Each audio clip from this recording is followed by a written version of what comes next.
Olá pessoal, tudo bem com vocês? Então, hoje nós estamos aqui para falar um assunto bem gostoso. Acho que vocês vão adorar. Eu trouxe novamente a doutora Mariana, que nós vamos conversar sobre uma ginecologia diferente, aquela que às vezes o paciente tem um pouco ainda de tabu, mas você vai entender. Envelhecer não é perder o desejo, é mudar a forma de amar? De jeito nenhum. A gente tem que amar mais forte ainda. Sexo na maturidade é saúde emocional. O toque continua sendo uma necessidade humana. Prazer não tem prazo de validade. E daí, doutora, vamos falar hoje sobre um assunto gostoso que todo mundo ama? Falar sobre sexo na maturidade? Vamos lá. Seja muito bem-vinda. Obrigada. Muito obrigada pelo convite. É uma satisfação estar aqui de novo. Que bom. Me diz uma coisa, já entrando diretamente, né? Quais são as principais mudanças que o corpo, principalmente o feminino, né? Nós passamos por tantas mudanças. Qual é a mudança mais difícil aí que entra na maturidade, aquela que a mulher chega no teu consultório e fala: doutora, eu não tenho mais vontade de ter sexo? Olha, vamos falar primeiro então do corpo feminino, né? Vamos. As mulheres, quando chegam ao consultório, no pós-menopausa, quando já passou toda aquela fase do climatério, estão tendo dificuldade, né, em fazer sexo, em ter relações sexuais, o mais importante, a primeira pergunta que é importante a gente fazer é se existe dor. Não adianta a gente querer que a mulher tenha desejo sexual, falar de desejo, se a gente está tendo uma paciente que tem dor na relação. E a paciente na maturidade, ela tem motivo para ter dor, que é o ressecamento da região íntima, da vulva, da vagina, de toda a região genital. É o que a gente chama de síndrome geniturinária da menopausa. Então, a primeira coisa é recuperar essa mucosa, essa genitália. Ela não vai ficar assim tão espessa, trófica como era lá enquanto ela menstruava, mas vai melhorar muito.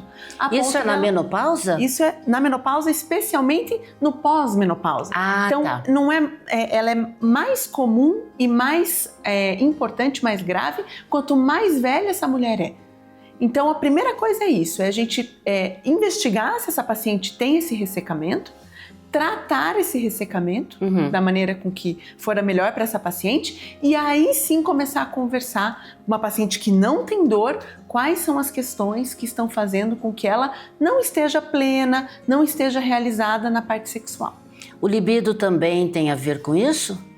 Claro, a libido, que significa muitas coisas. Libido. Significa muitas coisas na psicologia, mas vamos traduzir aqui como desejo sexual? Sim. O desejo sexual é multicausal, né?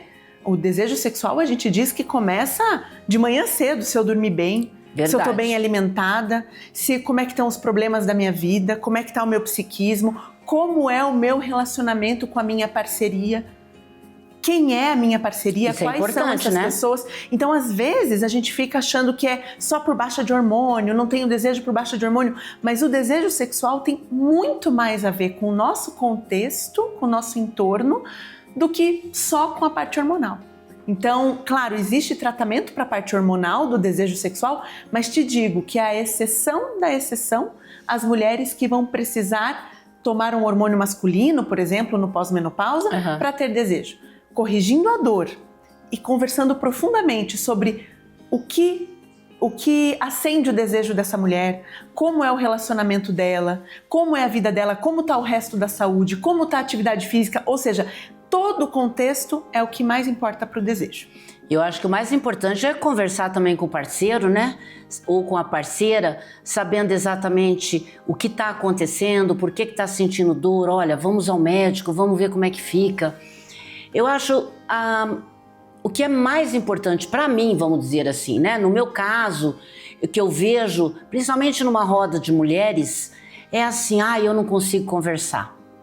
Eu não consigo falar. Falar de sexo hoje ainda é um tabu. É um tabu. A geração que hoje está na maturidade é uma geração que foi muito podada, é uma geração que não conseguiu na sua juventude, na sua vida adulta, muitas vezes manifestar os seus desejos, né? E nunca é tarde. Agora tem um dado muito interessante, Maria Lúcia. Você sabia que mais da metade dos casais, vamos pensar em casais heterossexuais, Sim. que chegam ao consultório na maturidade sem ter relação sexual, é por um fator masculino? Os homens também com a maturidade, especialmente por causa das doenças crônicas, diabetes maltratado, hipertensão, depressão, podem ter problemas de disfunção erétil, ejaculação precoce, enfim, uma série de questões que muitas vezes a mulher se coloca a culpa sempre. Não temos relações por minha culpa. E não, na verdade não existe essa questão de culpa. Existem dois corpos que estão passando por modificações e que precisam de ajuda para conseguir retomar a sexualidade. E eu vou te dizer mais uma coisa. A sexualidade não é algo a mais, um luxo na vida. Ela é considerada, inclusive pela Organização Mundial da Saúde, tão importante quanto alimentação, quanto saneamento básico, quanto acesso à saúde. Então a sexualidade é um pilar da vida humana, independente de como a pessoa queira vivê-la. Então isso eu acho que já ajuda a quebrar o tabu. Com certeza. Todo mundo tem sexualidade, cada um tem a sua, né? E vamos perder esse medo, né? Eu acho que falar sobre sexo tem muitas formas. E chegar para falar com a ginecologista, com o ginecologista, você tem uma intimidade. Você tem que ter essa intimidade para falar sobre você, sobre o seu corpo, né? Quais as modificações que eu estou tendo? Pode não ser a mesma da colega, da amiga, né? Cada uma dentro do seu quadrado aí, vamos dizer. Eu acho que conversar e se explicar com o marido, com a esposa, é o mais importante, gente. Como a doutora mesmo falou, o sexo começa já de manhã, no café da manhã, né? Um sorriso, um abraço, um bom dia. Isso é uma parte gostosa que vai aí ter o desejo maior de ter uma intimidade mais proveitosa na maturidade. Não é isso, doutora? É isso. E você falou sobre sentir intimidade com o ginecologista ou com o médico que atende aquela pessoa para falar. E isso é importante também, porque nós profissionais realmente temos por dever ouvir aquela pessoa, acolher aquela pessoa e ajudar sem julgamentos. Sim. Então, realmente, para o profissional, para o bom profissional, não importa quais são as crenças do profissional, os pensamentos do profissional. Ali a gente está falando sobre a vida daquela paciente, daquela parceria, daquela família, né? Então, por isso é bem importante quebrar o tabu e poder falar com o profissional sobre isso. E vamos supor que chega no seu consultório alguém que realmente tem um problema. Como que você trata desse problema? Além de falar sobre essas coisas, qual é o tratamento que existe hoje, né, para poder ajudar a mulher e também o homem? Claro que isso, sexualidade é um tema, inclusive uma área de atuação dentro da medicina hoje. Então existem dentro dela muitos diagnósticos. Sim. Será que essa pessoa tem, por exemplo, dor porque ela tem vaginismo, não permite nenhum tipo de penetração? Será que essa pessoa tem dor porque tem endometriose? Será que no fundo é um relacionamento disfuncional e até perigoso?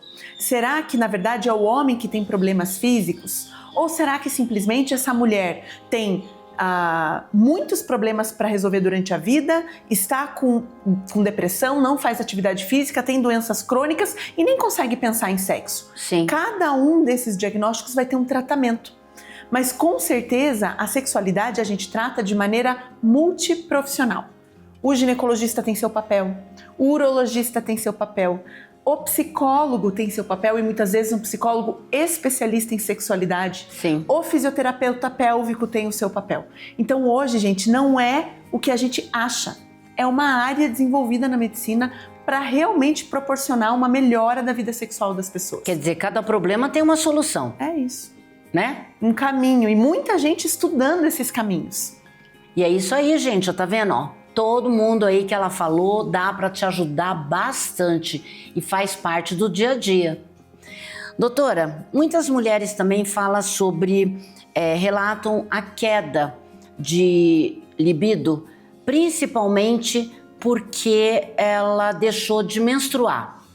né? Que é aquela parte onde tem aí a menopausa. A menopausa é um risco?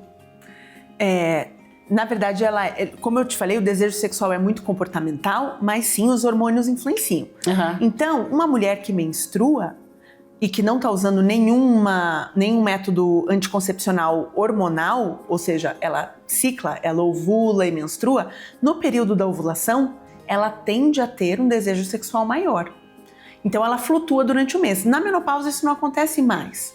E os níveis hormonais de estrogênio, que é o hormônio da mulher, que é responsável por a mulher com estímulo sexual ficar preparada, a vagina ter mais vascularização, ela conseguir chegar mais perto do orgasmo, o estrogênio está baixo. Então uma mulher que faz terapia hormonal, reposição, muitas vezes ela se beneficia de repor esse estrogênio.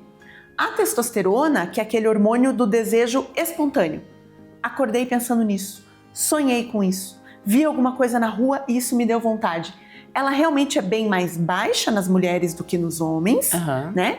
E ela também pode ser cultivada, ela vai diminuindo conforme o tempo e algumas mulheres no pós-menopausa vão precisar repor, mas é a minoria.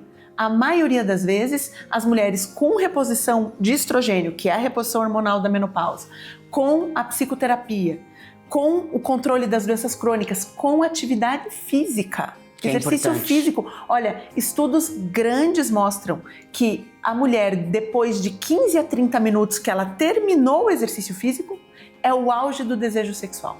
Olha aí, gente. Então, até terminar o exercício físico, programando mais ou menos para a parceria estar ali em casa, é uma coisa legal, porque é quando, né, todo aquele sangue está nos músculos, depois ele sai dos músculos e pode ajudar muito na relação. Doutora Mariana, isso é novidade. Eu garanto que lá em casa ninguém sabia disso, hein? Se sabia, são poucos. Inclusive, há relatos, daí não de maneira sexual, mas que mulheres e homens podem ter orgasmos durante a atividade sexual sem estímulo sexual ou sem pensar em sexo. De tanto que mexer o corpo está ligado à vida sexual.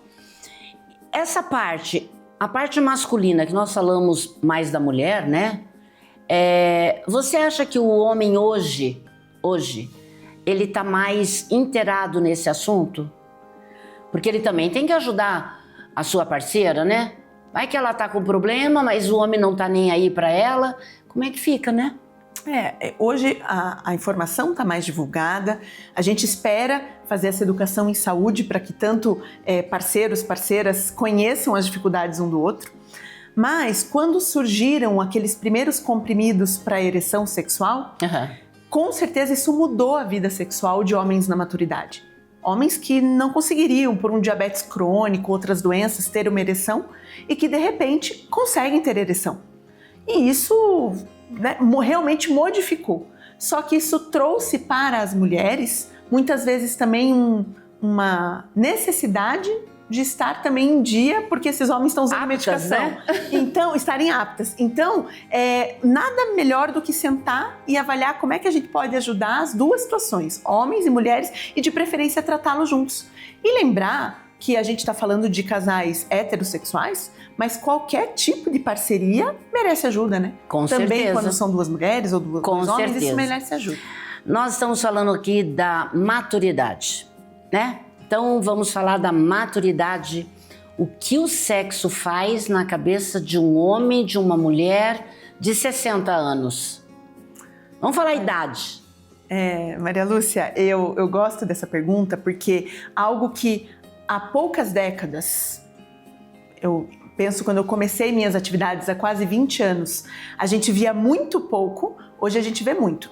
Mulheres de 60 anos trocando de parceria. Arrumando um novo namorado, muitas vezes um namorado mais jovem, abrindo um novo negócio, indo morar em outro país, porque ela quer realmente aquilo para a vida dela. Não acabaram os objetivos. Então, o sexo nessa situação, ele é relacional, então as pessoas estão se relacionando com pessoas novas depois da maturidade. Ele é um resgate, então relacionamentos de anos e anos e anos que podem se renovar, melhorar muito, aumentar a amizade porque a vida sexual melhorou. Sexo realmente é vida, é uma demonstração de amor próprio e também de carinho por aquela pessoa que está ali. Então, acho que cultivar isso de maneira responsável, né, de maneira consciente, Sim. em que sempre tem que ter permissão de todas as partes para todas as coisas, é muito importante. Então, sexo é vida e realmente na maturidade hoje de uma forma muito diferente que a gente estava acostumado. Acredito. Nós falamos sobre consciência, né? Ter consciência nesses relacionamentos. Qual é a informação que você pode dar tanto para jovens como as pessoas maduras? Você sabe que algo que a gente observou desde o advento dessas medicações para ereção é que houve um segundo pico de infecções sexualmente transmissíveis, Sim. uma segunda idade. Então, quem pega muita infecção sexualmente transmissível, via de regra, são as pessoas jovens, que estão iniciando vida sexual, que ainda não se conscientizaram dos cuidados, uso de preservativo, exames e vacinas. Mas a gente está tendo um segundo pico de infecção na maturidade. Porque homens que agora têm vida sexual mais ativa acabam se relacionando com mais mulheres e, inclusive, muitas vezes contaminando essas pessoas e levando essa doença por aí. Mulheres, a mesma coisa. Além disso, uma coisa que a gente tem observado, aumento da incidência de câncer de orofaringe, não só câncer de colo de útero em mulheres, mas de orofaringe em homens, causado por HPV, que é uma doença sexualmente transmissível, por um vírus que ele pegou aí durante a vida. E que na maturidade ele continua, muitas vezes, transmitindo, porque continua com vida sexual. Parceiro. Então, o que é importante? Como é que eu faço para ter uma vida sexual prazerosa, feliz e segura? E aí é muito importante a consulta com o médico. Com o teu médico generalista, com o teu cardiologista, com o teu geriatra, com o teu ginecologista, não importa. Como é que eu torno a minha vida sexual segura? Que vacinas eu posso tomar? Que cuidados eu tenho que ter? Quantos parceiros ou parceiras eu tenho? Que práticas sexuais eu faço? Então dá para orientar cada uma dessas estratégias. Mas a maturidade tem que estar aí. Presente. Com certeza, presente e a responsabilidade, com certeza. Com certeza. E me fala sobre os mitos. Eu vou te dar aí um minutinho para você falar sobre os mitos sobre sexualidade feminina após os 50 anos. Olha, primeiro mito, mulher não pensa em sexo. É mito. Mulher pensa em sexo, mulher madura sonha com sexo. É que muitas vezes isso está muito ligado ao companheirismo, à parceria. Talvez o maior afrodisíaco para a maioria das mulheres maduras seja uma boa amizade, uma boa conversa, uma boa parceria, um ombro para chorar. Talvez esse seja o maior afrodisíaco para que ela se interesse sexualmente, né? Também, mulheres na pós-menopausa não podem ter orgasmo. Isso é um mito. O clitóris, que é esse órgão que a gente pensa que é pequenininho, fica ali em cima da vulva, nada, ele é grande, tem 4 braços, mais a parte de cima. É claro que ele diminui um pouco com a idade, isso a gente tem que falar a verdade. Claro. Mas ele continua podendo ser estimulado. As mulheres podem ter orgasmo não só por estímulo do clitóris, com penetração. Então, enfim, mulheres maduras podem ter uma vida sexual muito plena e feliz, desde que se respeitem. Doutora Mariana, obrigada, mas olha que assunto hoje, hein, gente? Eu vou trazer ela novamente. Eu espero você no próximo programa. Quem sabe a doutora Mariana vai estar aqui conosco novamente. Outra novidade, vocês vão ficar agora, vocês vão ter uns minutos aí maravilhosos com o nosso psiquiatra, doutor Tiago Botelho, Mente em Foco.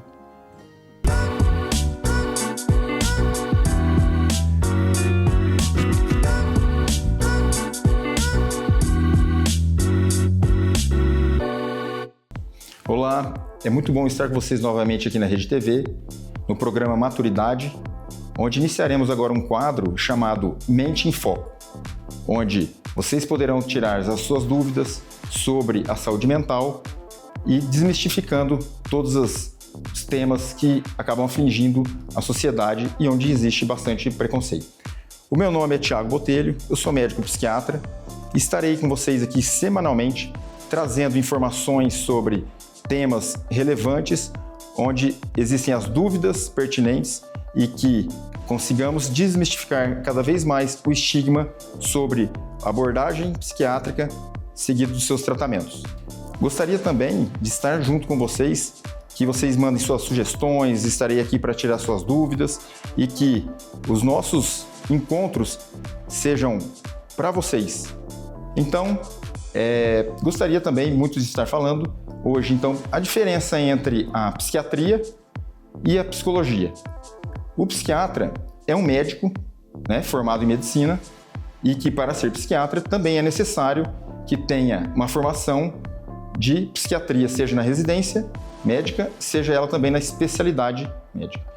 E, obrigatoriamente, ter o título, né, de especialidade da psiquiatria. Podendo, dessa forma, o psiquiatra trazer para vocês a abordagem diagnóstica, tratamento, seja ele medicamentoso ou não, e estarmos juntos nessa jornada. Já o psicólogo, ele não tem uma formação médica, sim uma formação em psicologia na sua graduação e atua especificamente, né, em vários quadros sobre o pensamento, as suas emoções e as suas estratégias de pensamento compensatórias para lidar com as adversidades do dia a dia. É muito importante ter essas diferenças, que o psiquiatra não é mais que o psicólogo, nem o psicólogo é mais que o psiquiatra. Se trabalha muito em conjunto. E muitas vezes esse conjunto faz com que o êxito do tratamento, que o resultado do tratamento seja melhor. Algumas vezes podendo ser tratados apenas com a psicologia, com a psicoterapia, algumas vezes só com o medicamento e muitas das vezes com medicamento e com tratamento psicoterápico. Também gostaria de falar com vocês que existe muito o estigma sobre a psiquiatria. Quando você fala sobre a psiquiatria, todos falam que vão buscar o tratamento e dizem que eu não estou louco. Mas para buscar um psiquiatra, né, uma equipe de saúde mental, as pessoas não estão loucas, e sim são pessoas que estão em sofrimento psíquico. E esse sofrimento acaba que deteriora, acaba gerando um prejuízo muito grande na vida das pessoas. Alguns prejuízos muito intensos e outros mais leves, né, de forma também duradoura, persistente. E isso acaba que impacta diretamente na vida pessoal. E então, nós vamos estar acompanhando sempre e tentando entender melhor, desmistificando essa questão da psicofobia, né? Que hoje tem-se muito as pessoas terem preconceito para com o tratamento psiquiátrico e continua persistindo no seu sofrimento. Então, pessoas que têm a capacidade de procurar um psiquiatra, procurar um psicólogo ou equipe de saúde mental, isso não significa fraqueza. Isso significa que a pessoa teve coragem com isso. E você precisa ter coragem para demonstrar a sua vulnerabilidade e conseguir dar oportunidade para você se tornar uma pessoa melhor, com menos sofrimento, com melhor funcionalidade. E isso vamos fazer com que tenhamos essa diminuição e o medo do enfrentamento desses tratamentos psiquiátricos, como já orientados. Muitas vezes essas pessoas relacionadas à aversão à psiquiatria, ao psicólogo também, aos tratamentos da saúde mental, faz com que atrapalhe muitas vezes o tratamento com outras pessoas, informando muitas vezes de uma forma errada, né? E fazendo com que essa pessoa não procure por medo, por vergonha. Você precisa ter o quê? Uma abordagem de buscar uma melhora da sua condição psiquiátrica, ou psicológica no caso, para que você tenha melhor qualidade de vida. Sobre os tratamentos psiquiátricos, muitas vezes nós precisamos usar medicamentos. E a questão do uso de medicamentos, muitas vezes a gente ouve falar dos pacientes, no dia a dia, o preconceito que eu não vou usar remédio, eu não sou louco, né? Não quero ficar dopado. E não é o que acontece com a psiquiatria. O uso dos medicamentos serve para as pessoas que estão em grande sofrimento. Em momentos que às vezes estão em depressão, que não conseguem sair de casa, pensam até em coisas piores, ficam disfuncionais.